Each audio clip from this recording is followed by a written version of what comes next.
हमको कोई सम्मान नहीं चाहिए। भाई हमारे गुरुजी का फोटो छप रहा है तो मेरा भी फोटो छपना चाहिए, ये कामना ही नहीं है। मेरे भरत जी की हम सेवा कर रहे हैं, भरत जी को सारा संसार जाने, हम तो कोई हमारा नाम नहीं चाहिए। इसीलिए रामायण में शत्रुघ्न जी का ज्यादा नाम नहीं आता है। जब आप किसी संत की सेवा कर रहे हैं तो आपको नाम कमाने की जरूरत नहीं है, उस संत की सेवा से ही भगवान आपके बस में है। नाम कमाने की कामना होगी तो उस महापुरुष की सेवा नहीं होगी, क्योंकि अभिमान आ जाएगा कि हमारा भी नाम होना चाहिए। तो प्रबल खल जो इन तीनों शत्रुओं को जीत ले वो शत्रुघ्न है। इसलिए शत्रुघ्न जी का नाम लेने से भी इन शत्रुओं को व्यक्ति काम क्रोध लोभ को जीत लेता है। वशिष्ठ जी कह रहे हैं कि हे चक्रवर्ती दशरथ जी, सुमित्रा के छोटे पुत्र का नाम शत्रुघ्न होगा, क्योंकि इन्होंने जन्म से ही जीत लिया है, जो इनका नाम लेगा वो भी जीत लेगा। इसलिए जाके सुमिरन ते रिपुनासा, नाम शत्रुघ्न वेद प्रकाशा। अब देवी सुमित्रा के बड़े पुत्र का नाम रखते हैं लक्षण राम राम प्रिय, सकल जगत आधार। गुरु वशिष्ठ तहि राखा, लक्ष्मण नाम मुरार। लक्षण धाम राम प्रिय, सकल जगत आधार, जो सारे शुभ लक्षणों से संपन्न है, सारे शुभ लक्षण जिनमें है, और जो राम जी के प्रिय है। राम जी के प्रिय क्या है कि एक क्षण भी राम जी के बिना नहीं रह सकते, और राम जी भी जिनके बिना एक क्षण नहीं रह सकते। वाल्मीकि में लिखा है कि नचते न बिना निद्राम लभते पुरुषोत्तम। अगर राम जी के पास लक्ष्मण जी नहीं सोए हैं तो राम जी को नींद नहीं आती है, बिना लक्ष्मण जी के राम जी को नींद नहीं आती है। राम प्रिय है, लक्षण धाम राम प्रिय, सकल जगत आधार, सारे जगत को धारण करने वाले हैं। शेषावतार हैं, ब्रह्मांड भुवन विराज जाके एक शिर जिमि रजकनी। अनंत ब्रह्मांड जिनके एक फण पर धूल के कण के समान विद्यमान है। ऐसे श्री सुमित्रा जी के बड़े पुत्र का नाम लक्ष्मण होगा। लक्ष्म का अर्थ होता है चिन्ह, शुभ। तो जिनके शरीर में शुभ चिन्ह हो, लक्ष्मणो लक्ष्मी वर्धनः, शुभ लक्षणों से संपन्न है। अथवा लक्ष्मीम वर्धयति इति लक्ष्मी वर्धनः लक्ष्मणः। श्री राम कैंकर्य संपत्ति वर्धकः। तो लक्ष्मण जी कौन सी लक्ष्मी को बढ़ाने वाले हैं? भाई कह रहे हैं नाम लक्ष्मण है, लक्ष्मण माने जो लक्ष्मी की वृद्धि करे। तो लक्ष्मी की वृद्धि क्या होगी? तो कह रहे हैं कि श्री राम कैंकर्य संपत्ति वर्धक।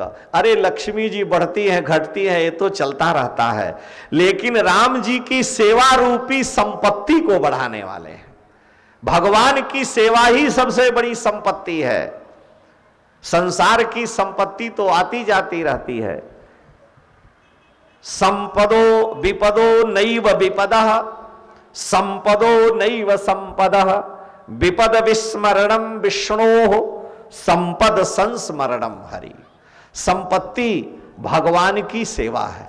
हम लोगों के यहाँ संतों में, आश्रमों में महात्मा पहले, अब तो बदल गया, आज के 25-30 वर्ष पहले श्री कल्याण दास जी बैठे हैं, जानते हैं, पुराने महात्मा हैं। पहले ये था कि महात्मा लोग आश्रमों में जाते रहते हैं। अगर कहीं कोई महात्मा, कोई संत कोई गलती कर दिया, कोई दोष बन गया, तो उनको डांटना, फटकारना, मारना, पीटना नहीं। महंत क्या करते, उस महात्मा की जो सेवा थी वो छीन ली जाती। आपकी क्या सेवा है? तो कहा हमारी सेवा है कि ठाकुर जी के मंदिर में झाड़ू बहारू लगाना। आपने झगड़ा किया है, अब कल से आपको झाड़ू नहीं लगाना, बैठ के भोजन करिए। तब वो महात्मा अपना लोटा सोटा उठाए चल दिए कि जब हम भगवान के दरबार में रहेंगे और हमको कोई सेवा नहीं करनी है, सेवा छीन ली गई तो हम प्रसाद कैसे पाएंगे? बिना सेवा किए हम भगवान का अगर प्रसाद पाते हैं तो हम दोषी हैं। महात्मा तुरंत आसन लेकर चल देते, इसलिए कि उनकी सेवा छीन ली गई। अगर कहीं कोई दोष बन गया तो उस संत को यही दंड है कि आपकी सेवा छीन ली गई, अब भगवान की आपको सेवा। आप क्या करते हैं? झाड़ू लगाते बंद, भगवान का पार्षद होते नहीं करना है, भगवान के लिए आप स्नान के लिए जल लाते हैं, आपकी सेवा छीन ली गई। आपकी सेवा ठाकुर जी के लिए अंगीठी जला के ठंडी में उनके सामने रखना, सेवा छीन लिया। जब सेवा हटा दी गई तो महात्मा वहां से चल देते हैं, इसलिए कि भगवान की सेवा नहीं करेंगे तो रोटी खा करके जीना है तो सूकर कुकर भी जी लेते हैं। हम तो घर छोड़ के आए, ठाकुर जी का कोई कैंकर्य मिले, हे प्रभु आपकी सेवा करते हुए, इस चमड़े का हाथ है, इस शरीर का कोई भरोसा नहीं है, आपकी सेवा में काम आ जाए। और नहीं, अगर आपके सेवा लायक है तो उससे अच्छा ये शरीर यहां न रहे, नहीं तो शरीर ही छूट जाए। तो सेवा धर्म सबसे प्रधान है और यही काम लक्ष्मण जी महाराज का है। लक्ष्मी की वृद्धि करने वाले माने भगवान की सेवा रूपी संपत्ति की ही वृद्धि करते हैं। इसलिए लक्ष्मी वर्धयत इति लक्ष्मी वर्धनः, यानी श्री राम कैंकर्य रूपा संपत्ति वर्धक, श्री राम जी की सेवा रूपी संपत्ति के वर्धक हैं। इसलिए नाम उनका लक्ष्मण है। लक्षण धाम राम प्रिय, सकल जगत आधार, गुरु वशिष्ठ ते ही राखा, लक्ष्मण नाम उदार। वाल्मीकि में लिखा कि राम जी लक्ष्मण जी के बिना उनको नींद नहीं आती है। न च तेन बिना निद्राम लभते पुरुषोत्तम, लक्ष्मण जी के बिना राम जी को नींद नहीं आती। क्यों? कि लक्ष्मण जी शेष हैं और शेष पर ही भगवान सोते हैं। आप जानते ही हैं, भगवान शेष पर सोते हैं तो भगवान को नींद कब आएगी? जब शेष जी रहेंगे। अच्छा देखिए, सोने के लिए 4 चीज चाहिए। अच्छी नींद आवे, चैन की नींद आने के लिए 4 चीजें बहुत जरूरी हैं, तभी सुख की नींद आएगी। 4 चीजें क्या जरूरी हैं? सुंदर नींद आने के लिए 4 वस्तुएं सबसे आवश्यक है। पहला क्या है कि जिस सैया पर सोए वो सैया कोमल हो। पलंग जो है, सैया जो है एकदम कोमल हो, उसमें पत्थर चुभ रहा हो तो नींद आएगी? नहीं आएगी। इसलिए सैया पहली शर्त है, सैया एकदम कोमल हो तब नींद आएगी। और दूसरी शर्त है, सैया कोमल हो लेकिन श्वेत हो, सफेद सैया हो। आप बड़े बड़े होटलों में जाएंगे तो वहां सफेद चद्दर ही बिछाया जाएगा। श्वेत सैया मंगल है, उससे व्यक्ति को परम शांति मिलती है। लाल झंडा दिखाने का मतलब युद्ध शुरू, और हरा झंडा दिखाने का युद्ध बंद। हरा झंडा दिखाने का मतलब आप जानते हैं, हरा माने शुरू, लाल माने बंद, जो भी हो। लेकिन अगर सफेद दिखा दिया तो शांति का है कि दोनों तरफ शांति हो जाए। तो श्वेत सैया होनी चाहिए।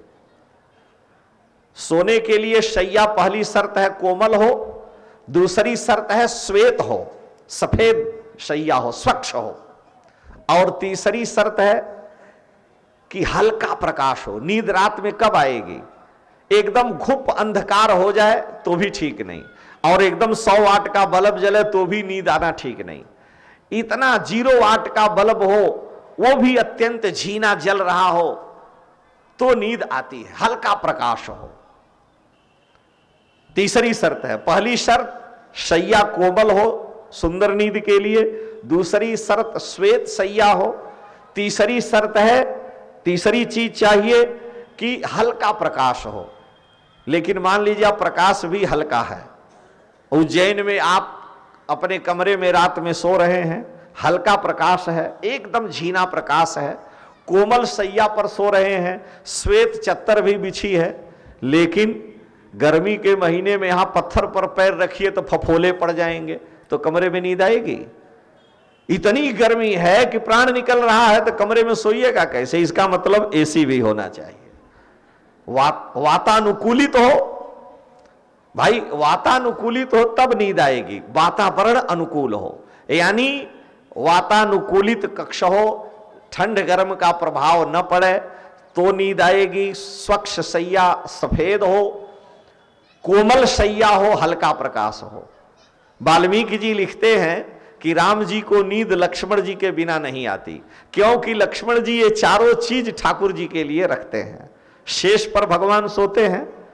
आप जानते हैं नाग का शरीर कितना कोमल होता, उसमें हड्डी उड्डी कहां है ही नहीं, और शेष पर भगवान सोते हैं तो इतनी कोमल सैया है। क्षीर सागर में जहां भगवान सोते हैं और लक्ष्मण जी पास में है तो भी। दूसरे जितने भी आपने नाग और सर्प देखे हैं ये सभी काले हरे होते हैं, लेकिन शेष जी गौर वर्ण के हैं, श्वेत वर्ण के हैं। दुग्ध का श्वेत समुद्र है और श्वेत सैया है, यानी श्वेत गौर वर्ण के शेष जी भी हैं और उसी पर ठाकुर जी सोते हैं।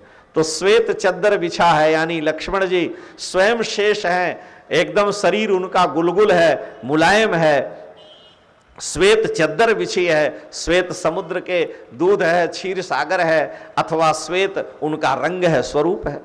तो पहली शर्त कोमल सैया, दूसरी श्वेत सैया होनी चाहिए, और तीसरी शर्त है कि हल्का प्रकाश हो। तो क्षीर सागर में सूर्य चंद्रमा नहीं है, सूर्य चंद्रमा का वहां गति, उनकी गति ही नहीं। तो शेष जी के फण में जो मणि है उस मणि का हल्का प्रकाश है, एकदम झीना झीना प्रकाश है। तो ठाकुर जी को नींद आती है, लेकिन एसी भी होना चाहिए दूध में। दूध के समुद्र में सोए हैं तो गर्मी लगती होगी, ठंड भी लगती होगी भाई। तो शेष जी क्या करते हैं, श्री लक्ष्मण जी महाराज अपने फण से श्वास लेकर के छोड़ते रहते हैं, तो ठंडा गरम भगवान को ये सुख सैया प्रदान करते हैं। इसलिए पूरा वातावरण एसी बनाए रहते हैं कि मेरे भाई देखिए मुंह से गर्म हवा भी निकलती है, ठंडी हवा भी निकलती है। तो शेष जी इस रूप में लक्ष्मण जी सेवा करते हैं। इसलिए वाल्मीकि जी कह रहे हैं कि नचते न बिना निद्राम लभते पुरुषोत्तम। पुरुषोत्तम भगवान रघुनाथ जी को लक्ष्मण जी के बिना नींद नहीं आती, क्योंकि ये सारी चीजें भगवान की सेवा में उपस्थित करते हैं। इसलिए ये सेवा धर्म की ही वृद्धि करने वाले लक्ष्मण जी हैं। लक्षण धाम राम प्रिय सकल जगत आधार, गुरु वशिष्ठ ते ही राखा लक्ष्मण नाम उदार। चारों पुत्रों का नामकरण संस्कार श्री वशिष्ठ जी महाराज ने किया है और ठाकुर जी धीरे धीरे बड़े हो गए। अब लगभग साल भर के हो रहे हैं, चलते हैं, महल में क्रीड़ा करते हैं। गुरुदेव वशिष्ठ नामकरण करके अपने आश्रम को चले गए। अब दिन रात राम राम वशिष्ठ जी जपते हैं कि कब राम जी हमारे यहाँ आवें, उनको गोद में लेकर हम खिलावें, कब उनको हम पढ़ावें लिखावें। ठाकुर जी 1 वर्ष के हो रहे हैं और इधर मैया कौशल्या है, कैकेयी, सुमित्रा महल में भगवान के साथ क्रीड़ा करती हैं, लाला के साथ तरह तरह से लीलाएं करती हैं। लेकिन यहां सभी लोग आ नहीं सकते, मंत्रियों के पुत्र हैं और राजकुमार चारों भाई हैं, दूसरा कोई तो थर्ड पर्सन वहां आ नहीं सकता है राजमहल में। दशरथ जी का महल है, वैदूर्य मणि की फर्श है, वैदूर्य मणि की फर्श है, स्फटिक मणि का चदोवा है, नील मणि के खंभ हैं और उस दिव्य महल में भगवान चल करके क्रीड़ा करते हैं, नृत्य करते हैं सखाओं के साथ। महाराज दशरथ भोजन करने बैठते हैं तो आवाज लगाते हैं रामलाल जी को, लेकिन ठाकुर जी पिता के बुलाने पर नहीं आते हैं। भोजन करते बोल जब राजा, भोजन करते बोल जब राजा, नहीं आवत तकी बात समाजा, नहीं आवत तकी बात समाजा। कौशल्या जब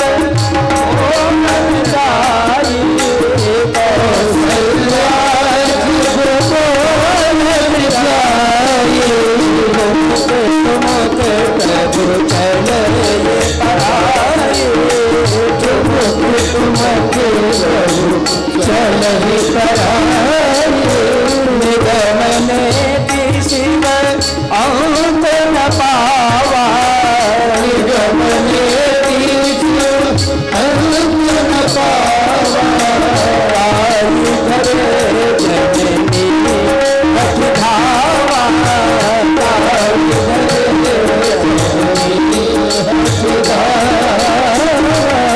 सरी भूरी भरे तनुआए, सरी भरे हसी गोद बैठाए, द्रौपदी हसी गोद बैठाए।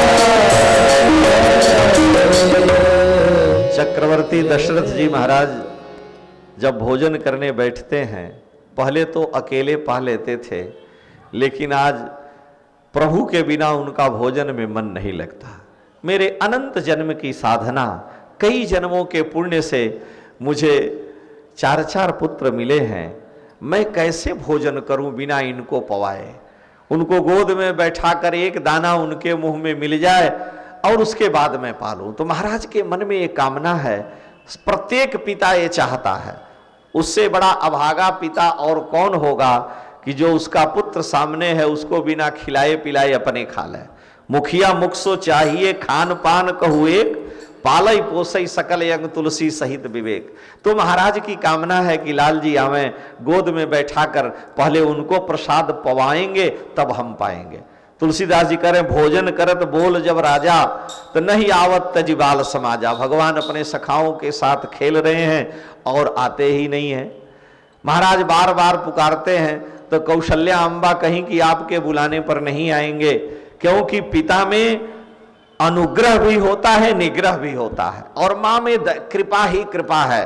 तो कौशल्या माता जब बुलाने के लिए गई तो ठाकुर जी के चरणों में मैया ने नूपुर बांध रखा है, कमर में करधनी, उसमें घुघरू हैं, पीत झगुलिया पहनाई है। और जब माता बुलाने गई तो ठाकुर जी दौड़ करके भागने लगे। तुलसीदास जी का हृदय यह देख करके मचल गया और तुलसीदास जी से रहा नहीं गया कि मैया ठाकुर जी को पकड़ना चाहती हैं, मैया कौशल्या बुला रही हैं कि चलिए पिताजी प्रसाद के लिए बुला रहे हैं, और ठाकुर जी ठुमुक ठुमुक करके आगे चले जा रहे हैं।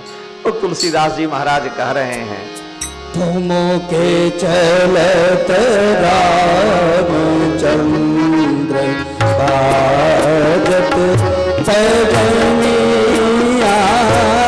तुमके चलत रामचंद्र बाजत पैजनिया, तुमके चलत रामचंद्र की लगे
कलिया चलत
मैया ठाकुर जी को लोभ देती हैं कि लाला आपको मैं मोदक दूंगी, आप आओ।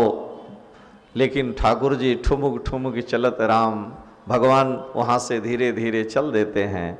कौशल्या जब बोलन जाई, ठुमुक ठुमुक प्रभु चल ही पर आई। अंत में ठाकुर जी को गोद में लेकर महाराज प्रसाद पवाते हैं, स्वयं अपने जीवन को धन्य मानते हैं। बाल सखा भगवान के साथ में है, तरह तरह की भगवान बाल लीलाएं क्रीड़ाएं करते हैं। माताओं के आनंद की सीमा नहीं है, माताएं परमानंद में भरी हैं। और महाराज के महल में भगवान अनेक प्रकार से बाल लीलाएं करते हैं। तुलसीदास जी ने तो लिखा कि ऐसा दिव्य महल है, भगवान नीलमणि के खंभे के पास जाते हैं श्री रामलाल जी, और जब खंभे में अपनी झांकी देखते हैं तो अपना ही प्रतिबिंब देख करके, और कितनी सुंदर झांकी है ये देख के भगवान नाचने लगते हैं।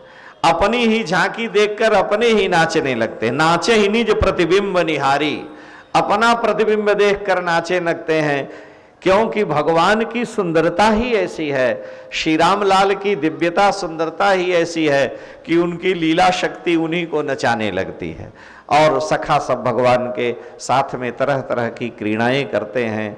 सरजू जी के तट पर जाते हैं, वहाँ अपने सखाओं के साथ क्रीड़ा करते हैं। गोस्वामी जी लिखते हैं कि भगवान सरजू बर तीर ही तीर फिरे रघुबीर सखा और वीर सबे, धनु ही कर तीर निशंग कसे कटिपीत दुकूल नवीन फबे, तुलसी ते ही अवसर लावनिता 10 4 लो 3 21 बसबे, मति भारत पंगु भई जो निहारी विचार फिरे उपमान पबे। यानी भगवती सरस्वती की भी बुद्धि फिर जाती है इनकी मंगलमयी झांकी का दर्शन करके। महाराज अपनी गोद में लिए हुए एक दिन श्री रामलाल ठाकुर को भगवान को बाहर निकले तो जो अयोध्यापुरी के लोग हैं, जो स्त्रियां हैं, वो देख करके आपस में आश्चर्य कर बैठती हैं कि आखिर में दिव्य मंगलमयी कैसी छवि है महाराज की गोद में, और वो आश्चर्य में भर करके अपने जीवन की सराहना करती हैं।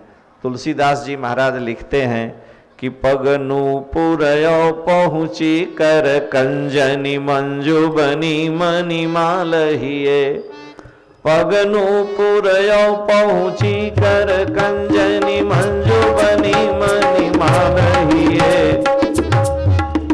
नवनील कलेवर पीत झगा झल कै फूल कै नृप गोद लिए, नवनील कलेवर नवनील कलेवर पीत झगा झल कै फूल कै नृप गोद लिए, अरविंद सो आनन रूप आनंदित, अरविंद सो आनन रूप मरंद आनंदित लोचन भृंग पिए, मन मोन बसो अस बालक जो तुलसी जग में फल कौन जिए, मन मोन बसो अस बालक जो तुलसी जग में फल कौन जिए। महाराज की गोद में ठाकुर जी हैं और ऐसी दिव्य झांकी का देख दर्शन करके अयोध्यापुरी की स्त्रियां कहती हैं, अगर यह बाल छवि हृदय में नहीं बसी तो मनुष्य शरीर धारण करना व्यर्थ है। इसलिए जीवन की सार्थकता है कि भगवान की वह दिव्य झांकी हमारे सबके आपके हृदय में निवास करे। वशिष्ठ जी महाराज आए हैं, कर्णवेद संस्कार ठाकुर जी का हुआ, कान जो छेदा जाता है कर्णवेद संस्कार हुआ। फिर गुरुदेव की इच्छा से चारों भाइयों का शास्त्र विधि से यज्ञोपवीत संस्कार हुआ है। यज्ञोपवीत संस्कार से संपन्न हो करके और फिर गुरुकुल में पढ़ने के लिए गए हैं। गुरु गृह गए पढ़न रघुराई, गुरु गृह गए पढ़न रघुराई,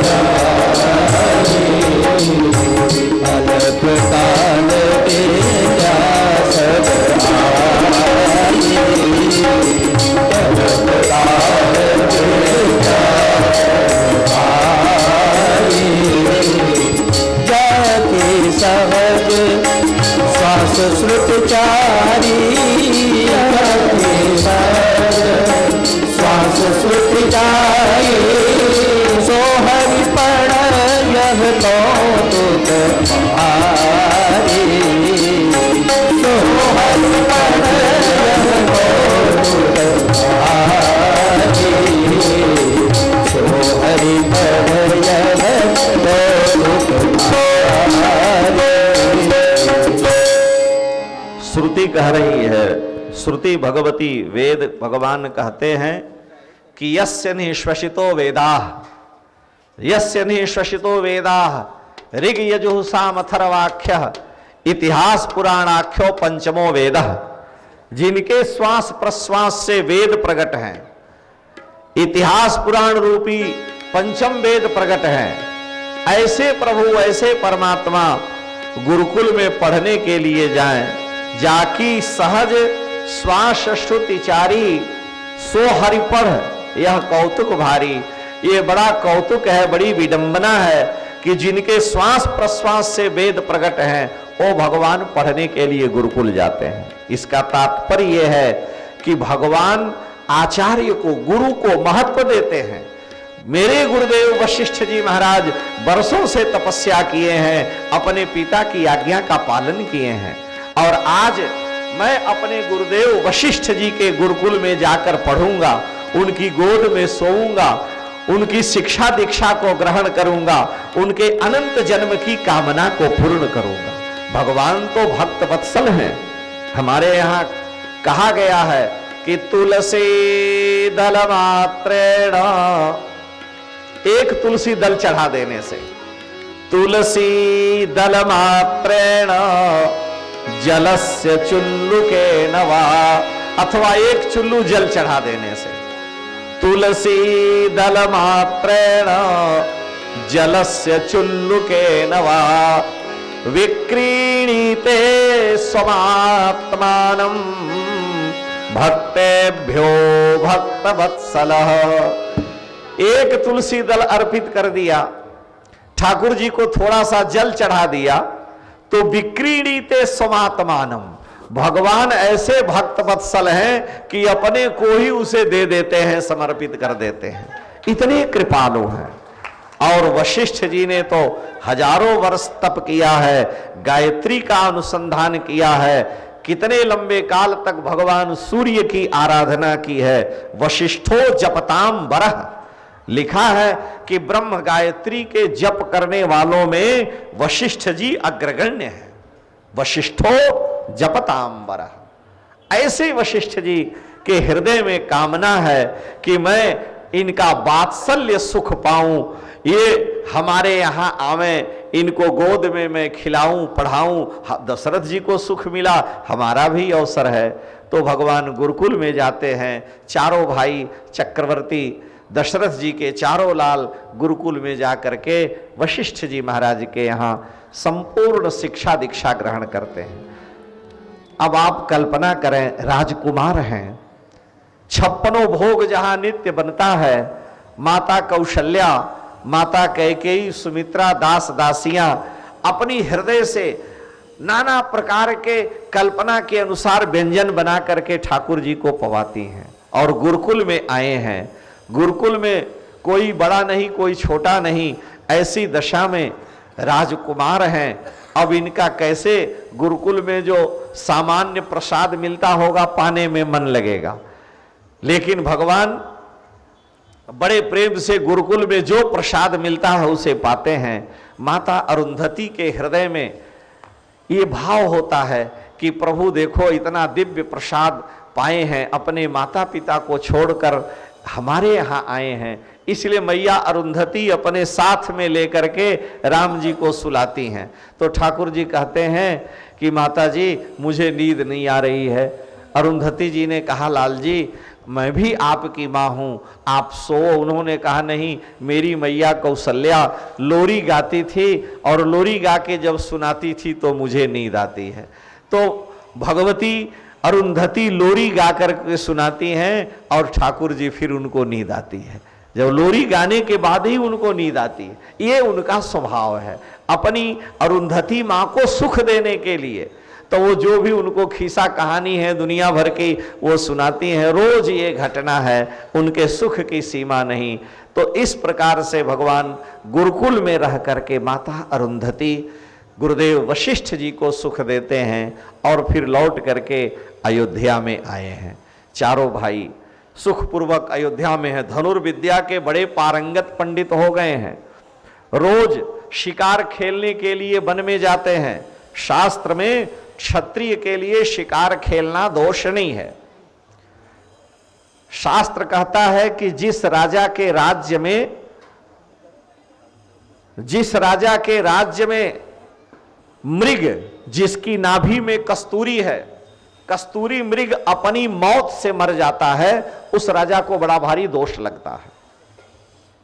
क्योंकि जब मृग के नाभि में कस्तूरी पक जाती है तो उसकी दिव्य सुगंध फैलती है, और उस कस्तूरी की सुगंध को मृग वन में दौड़ता है कि कहां से सुगंध आ रही है। व्याकुल होकर के चारों ओर दौड़ता रहता है, अंत में दौड़ते दौड़ते तड़प तड़प के गिर के मर जाता है। बड़ी पीड़ा उसे होती है, क्योंकि इतनी दिव्य सुगंध है, उसको लेने के लिए वो दौड़ता है और उसे पता ही नहीं है कि कस्तूरी उसके नाभि में बसी है। कबीर साहब ने लिखा है कि कस्तूरी कुंडल बसे मृग ढूंढे बनमाही, कस्तूरी कुंडल बसे मृग ढूंढे बनमाही, ऐसे घट घट राम है दुनिया देखे ना। ठाकुर जी तो हृदय में बैठे हुए हैं, हम अपनी आंखों को अंदर की ओर करें ना, जो हम बाहर देख रहे हैं अंदर कर ले। अंतर के पट खोल रे तुझे पिया मिलेंगे। हमने बाहर का पट खोल रखा है और अंतर का पट खोल ही नहीं रहे हैं, तो कम से कम अंदर को देखे। अंदर में तो ठाकुर जी बैठे हैं, लेकिन जीव बाहर की ओर देख रहा है। कबीर साहब कह रहे हैं कि ठाकुर कुंडली जैसे कस्तूरी नाभि में है, कस्तूरी कुंडल बसे लेकिन मृग ढूंढे बनमाए। तो शास्त्र की आज्ञा है कि मृग के नाभि में जब कस्तूरी पक जाए तो पता चल जाता हो, मृग व्याकुल होकर दौड़ता है, गिर पड़ता है। तो राजा का धर्म है कि उस मृग का शिकार कर दे, उस मृग का शिकार कर दे, कुंडल निकाल ले, क्योंकि वो मृग बहुत तड़फता है। आज भी सरकार से बहुत बड़े जो रोगी हैं, कोई इलाज नहीं होता तो वो कहते हैं कि हमें इच्छा मृत्यु का आदेश दिया जाए। हमारे यहाँ ऋषि शास्त्र परंपरा में ये सारी बातें पहले आई। तो राम जी अपने पिता से आज्ञा लेते हैं, सखाओं के साथ राम जी वन में जाते हैं और जो कस्तूरी मृग है उसको ढूंढ करके उसका शिकार करते हैं। इसलिए तुलसीदास जी शब्द प्रयोग कर रहे हैं कि पावन मृग मारहि जिय जानी, दिन प्रति निपहि दिखावहि आनी। भगवान पावन मृग जिसके नाभि में कस्तूरी है, जो मृग तड़फ रहा है उसकी सुगंध के लिए, उस मृग का शिकार करके पिताजी के सामने लाते हैं। महाराज दशरथ कहते हैं एकदम ठीक है, इस मृग का शिकार करना चाहिए। भगवान शिकारी नहीं, अपितु उस मृग के कल्याण के लिए। एक दिन एक बड़ा खूंखार शेर अयोध्या की प्रजा को बहुत परेशान कर रहा था, कई लोगों को मार दिया, खा गया। ऐसी दशा में प्रजा ने आकर महाराज दशरथ से कहा कि एक खूंखार शेर महाराज अयोध्या में बड़ा उधम मचा रहा है। महाराज ने कहा ठीक है, कल उसका शिकार किया जाएगा, उसको मार दिया जाएगा। राम जी पिताजी की गोद में बैठे थे, ठाकुर जी ने कहा उसका शिकार मैं करूंगा। महाराज ने कहा आप अभी छोटे हो, अभी आप शिकार खेलने के लायक नहीं हुए, और सिंह का शिकार बड़ा कठिन है, शेर का शिकार, और राम जी लगभग 14.5 वर्ष के हो चुके हैं। कहे नहीं, जिद करने लगे। तो चक्रवर्ती दशरथ जी ने तीनों भाइयों को साथ में लगा दिया, मंत्रियों के पुत्रों को लगा दिया और निषाद को भी लगा दिया कि जाओ, ये सब राम जी के सखा हैं। राम जी वन में शिकार खेलने के लिए गए।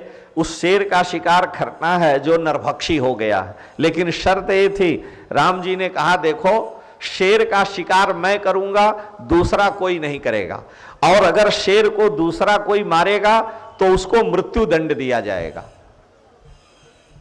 शिकार खेलने घोड़े पर सवार होकर के गए। जो उनके सखा हैं वो साथ में पैदल भी हैं, कुछ घोड़े पर हैं।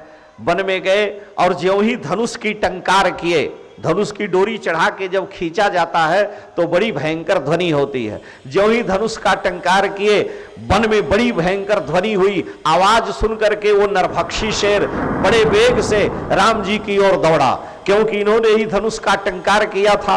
बड़े वेग से दौड़ा, झपट्टा मारा।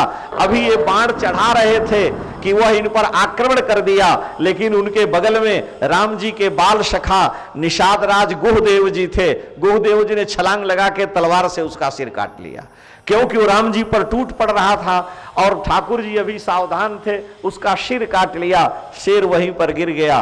राम जी बड़े नाराज हुए, बड़े नाराज हुए। उन्होंने कहा कि तुम मेरे मित्र हो गुहदेव, लेकिन तुमने इस शेर का शिकार क्यों किया? मैंने पहले शर्त की थी कि शिकार मैं करूंगा। गुहदेव ने कहा कि प्रभु ये आप पर आक्रमण कर देता, अभी आप बाण चढ़ा रहे थे तब तक वो टूट पड़ा। पहले आपने धनुष की प्रत्यंचा खींची, ध्वनि हुई, आवाज सुन के वो दौड़ पड़ा, और आप सावधान नहीं थे, शेर का तो आपने शिकार किया नहीं। अगर मैं धनुष तलवार लेकर उसका सिर नहीं काटता तो आज आपको घायल कर देता। मेरा क्या धर्म है, हम सेवक हैं। राम जी ने कहा जो कुछ भी हो, तुमने मेरी इच्छा के विपरीत शेर का शिकार किया, इसलिए तुम्हें प्राणदंड दिया जाएगा। मित्र है, गुहदेव ने कहा कि आपको प्राणदंड देने का अधिकार नहीं है, प्राणदंड देने का अधिकार राजा को है, अभी आप राजकुमार हो, इसलिए आपका नहीं चलेगा। अब सारे भाइयों ने समर्थन किया गुह का कि नहीं ठीक, अगर आज गुह नहीं होते तो राम जी की रक्षा नहीं हो पाती। गुह ने बड़ी फुर्ती दिखाई है, क्योंकि ये बन के हर जगह से परिचित हैं, निषाद राज गुह। अंत में महाराज के दरबार में सब लोग उपस्थित हुए। राम जी ने अपना आवेदन दिया कि हमने प्रतिज्ञा की थी शेर के शिकार की, और गुह ने उस शेर का सिर काट लिया। भरत जी ने कहा कि प्रभु अगर आज निषाद राज गुह नहीं होते तो शेर राम जी को मार देता, इसलिए निषाद राज गुह ने ठीक किया। लक्ष्मण जी ने कहा कि पिताजी आज निषाद राज गुह को पुरस्कार दिया जाना चाहिए, मेरे प्रभु की इन्होंने रक्षा की है। शत्रुघ्न जी ने भी वही बात कही, सब लोगों ने एक स्वर से कहा, और राम जी ने कहा नहीं, इनको प्राणदंड, क्योंकि मेरी प्रतिज्ञा थी। अब दशरथ जी बड़े धर्म संकट में पड़े कि मेरे राघव के प्राणों की जो रक्षा किया उसको प्राणदंड कैसे दें, और प्राणदंड नहीं देते हैं तो मेरे रामलाल जी नाराज हो जाएंगे। राम जी की इच्छा है, संग की प्रतिज्ञा है। दशरथ जी ने कहा कि प्राणदंड का दो विधान है, राजा किसी को प्राणदंड भी दे सकता है, और प्राणदंड के ही समान उसको देश से निकाल भी सकता है। तो आज गुहदेव ने जो मेरे राघव की रक्षा की है, मेरे राम जी के प्रतिज्ञा की भी रक्षा हो, मेरे भक्त इस गुहदेव की भी रक्षा हो, इसलिए मैं इनको अयोध्या से निकाल करके श्रृंगवेरपुर का इनको राज्य दे देता हूं। अब ये वहां के राजा रहेंगे और इनको वहां का निवास कर दिया गया, तो उनके जीवन की रक्षा भी हो गई और देश से निकाल के दूसरा देश दे दिया। राम जी चुप हो गए, अब बोले क्या? तो श्रृंगवेरपुर का सारा राज्य जो अयोध्या की सीमा के बाहर था, महाराज दशरथ ने श्री निषाद राजगुह को पुरस्कार रूप में भी दे दिया, और राम जी की इच्छा थी कि प्राणदंड तो एक प्रकार से मित्र को दूर कर देना भी प्राण ही दंड है। तो इस प्रकार से भगवान तरह तरह की बाल लीलाएं करते हैं। ठाकुर जी बड़े हो गए, 15 वर्ष से अधिक हो गए, 15.5 वर्ष के चारों भाई हो गए हैं। माता पिता को देखिए, जो भी हैं उनको जीवन में 2 बार बड़ा अलौकिक दिव्य, जिसका वर्णन न किया जा सके ऐसा सुख मिलता है। माता पिता को जीवन में 2 दिव्य सुख मिलते हैं, अवर्णनीय सुख उन्हें कहा गया।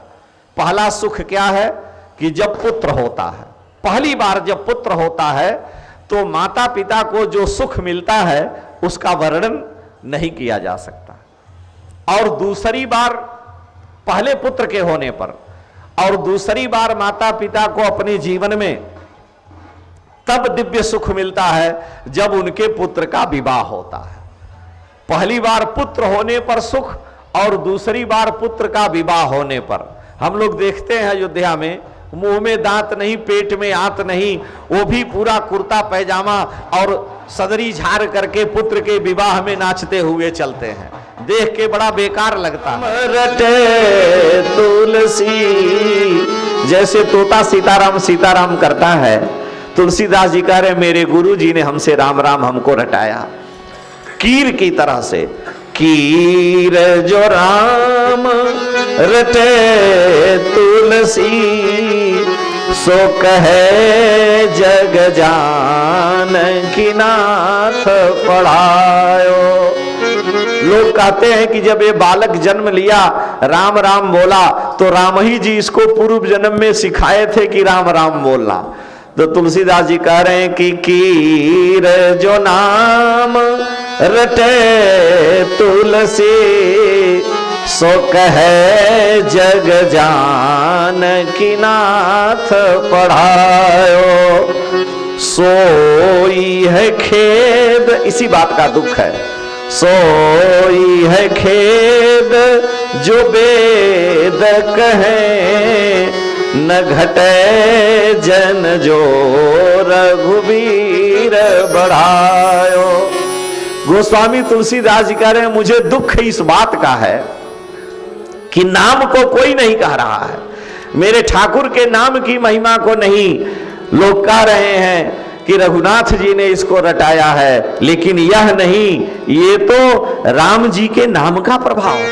तुलसीदास जी कह रहे हैं कि सोई है खेद जो वेद कहे, न घटे जन जो रघुबीर बढ़ायो। जिसे राम जी बढ़ाएंगे उसका कौन बिगाड़ सकता है, जिसे रघुनाथ जी बनाएंगे उसका कौन बिगाड़ सकता है। गोस्वामी जी कह रहे हैं कि सोई है खेद जो वेद कहे, न घटे जन जो रघुवीर बढ़ायो। हमको कितना बढ़ाया, अंतिम में बात कह रहे हैं कि हो तो सदा खर को असवार, खर माने गधा, हम तो खर को असवार माने गधे पर बैठने लायक भी नहीं थे, लेकिन हो तो सदा खर को असवार, तेरे ही नाम गयंद चढ़ायो। लेकिन हे राम जी, हो तो सदा खर को असवार, पे तेरे ही नाम गयंद चढ़ायो। आपके उस राम नाम ने इस तुलसी को हाथी के ऊपर रखा हुआ जो सोने का हौदा है उसमें बैठाया है। ये तुलसी की तरह से घर घर पूज्य हो गया, मेरे जैसा अभागा व्यक्ति भी लोगों का भाग्य बनाने वाला हो गया। इसमें विशेषता किसकी है? हे राम जी, आपके नाम की है, आपके नाम की महिमा है। इसलिए वाल्मीकि जी स्मरण करके जो सुमिरत भयो, भांगते तुलसी तुलसीदास, राम बिहाई मरा जप के, बिगड़ी सुधरी कवि को। अंत में निकला ये परिणाम, अंत में निकला ये परिणाम, राम से बड़ा काम का राम, राम से बड़ा काम का। अंत में निकला ये परिणाम, अंत में निकला ये परिणाम, राम से बड़ा राम का, राम से बड़ा राम का।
है नाम मोहब्बत में,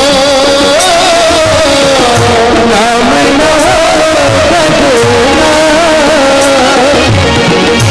द्रौपदी ने जब नाम पुकारा, द्रौपदी ने जब नाम पुकारा, द्रौपदी ने जब नाम पुकारा, झट आए घनश्याम राम से बड़ा राम, राम से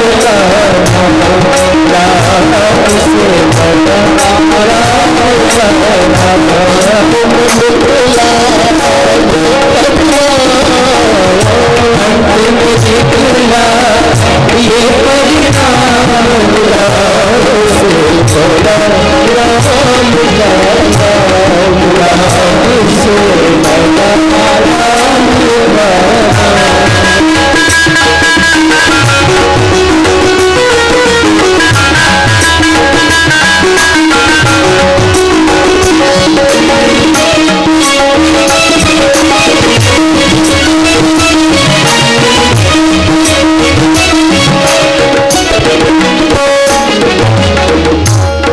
सागर को बिना से तुझको लाग सके नारा, जिस सागर को बिना से तुझको लाग सके नारा, जिस सागर को बिना से तुझको लाग सके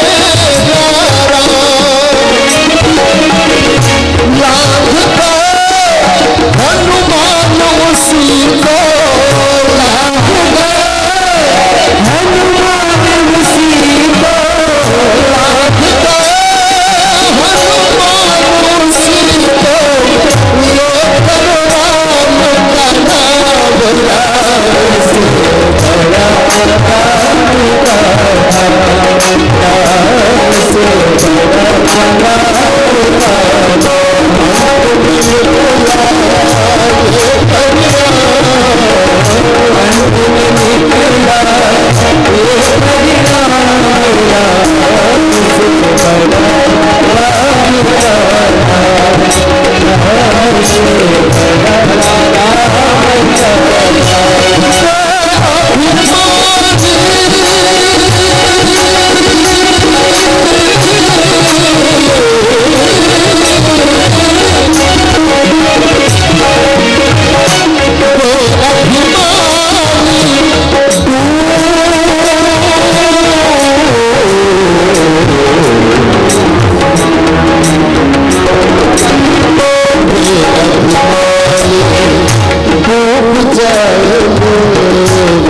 श्री राम नाम महाराज की क्या महिमा है, गोस्वामी तुलसीदास जी ने कहा उसका उदाहरण मैं हूं। महर्षि वाल्मीकि है जो उल्टा नाम जपत जग जाना, वाल्मीकि भय ब्रह्म समाना।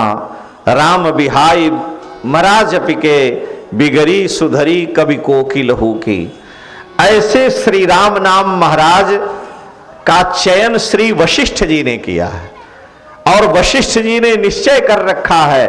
कई बार वशिष्ठ जी ने दशरथ जी से कहा भी कि हे राजन, जब आपके यहां पुत्र होंगे तो मैं उनका नाम रख